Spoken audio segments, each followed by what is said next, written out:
right there, YouTube. It is Crackoon again, bringing you another gameplay commentary, man. We're here again, more Modern Warfare 2, like I do, Nuke into trailer, Nuke into Modern Warfare 3. Sorry, I don't know why I said trailer part. I said I was gonna bring you some more Dead Island, but man's be hating on Dead Island. I don't know why. Maybe they just don't like it or not. It's not gonna stop me from uploading it. But I had a bit of spare time today to get you a COD commentary out there, so I thought, fuck it, hey, Nuke into Modern Warfare 3, let's drop another one.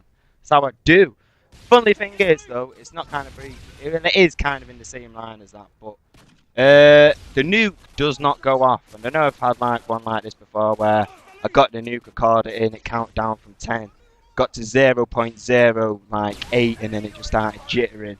Host migrated, sorry. End of the game. Pretty much this nuke is similar to that, except I get the nuke, I get the kill streak, bang, the game ends. Do you know why the game ends? This is what I'm learning now. The game ends because it's a team deathmatch and not a ground war.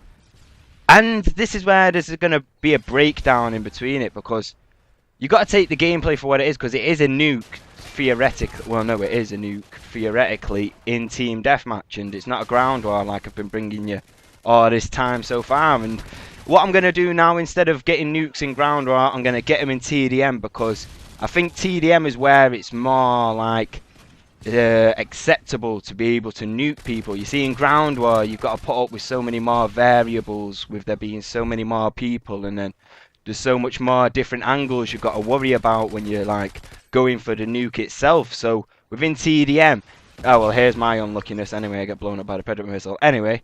But when in TDM, it kind of like closes down your limits of what's going to happen and everything like that, and generally you don't have to put up with as much bullshit as you usually would in a ground war scenario. So from now on, you're probably going to only see, well no, I think I've got like maybe I think I might have one a noob tube nuke. I might have mentioned something about it or not. I've got one of them left, and that's pretty much the only ground war one that I've got left. But from now on, I'm pretty much just going to try and work along like I do, getting nukes in TDM, standard team deathmatch and everything like that. And another thing on top of that, I know I've brought you a nuke on Trailer Park before, but in TDM it seems as if the DLC maps seem to pop up a lot more than they do in ground war, which I'm learning. So I'm going to try and get you as many nukes as I can on DLC maps, which will be interesting really, because well, obviously, I've always kind of specified myself in DLC within Black Ops. Never really within Modern Warfare 2, because I wasn't really in the YouTube commentating scene, well, YouTube gaming commentating scene, whatever you want to say. I wasn't really in the scene at the time, so if I was, I'm pretty sure I would have probably still been specified in DLC, because when I was playing Modern Warfare 2, DLCs dropped and I just constantly play it. That's the way it is.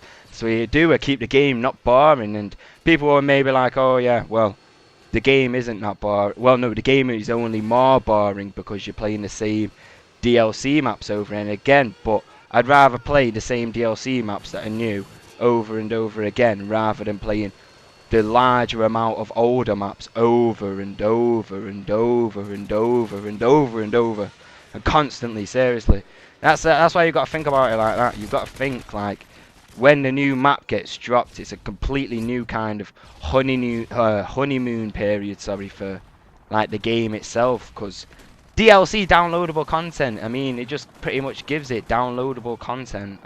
Well, maybe it does kind of define it, but you know what I mean, you understand what I'm like that. It's got to be good content for it to be downloadable. In fact, I don't even know what the fuck I'm talking. Fuck it anyway, right, moving on.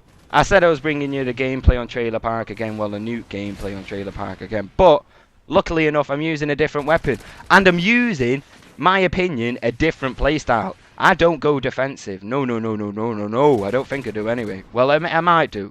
But I'm doing a bit more of an offensive nuke here, because in TDM, you've got to work to get your nuke kills. You've got to work to get your 7 kills quickly and very, very quickly. Well, it's the same premise. But anyway, like that. You know what I'm saying, like that. But, as you'll see, throughout the game, I'm not sure whether or not I die now. I don't think I might. I may not die from now on till I get like, well, till I get the nuke. But essentially, as you can see now, we're losing at the moment to like 5,000 something. We do win. I guarantee you we win, because I pull it out of the bag definitely. But the fact being, like, it gets too far on in the game, and you kind of know when you're playing in a standard team deathmatch, if you haven't really hit your 7 kill streak by around the 3,000 going up to the 4,000 point limit mark, then you might have troubles down the line even being able to reach the nuke or getting the nuke in, which is my scenario in this case anyway, because I do get all the way up to the nuke and it's pretty fucking epic really. I don't know why.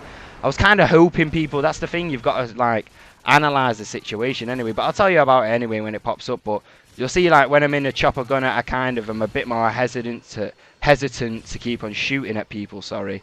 And generally the reason behind that being is that I was hoping somebody would maybe eventually shoot it down, but then it just gets to the certain point where it's just like, right, well, you know now, so you just got to keep on shooting. And I've done it a few other times. I remember bringing it here on a underpass once or twice. No, well, once. And you saw where I kind of was a bit more hesitant to keep on shooting, and then I did kind of keep on shooting in the end of it and everything like that. But you've just got to generally take it for what it is, because here I call in the chopper gunner, right? So I pretty much got my 11 kills, called it in straight away. My Harrier keeps on doing a little bit of work still, which is good, because Harriers sometimes can bugger you over long term, so it does get a few more kills to add to my kill streak. And here I just proceed to have them.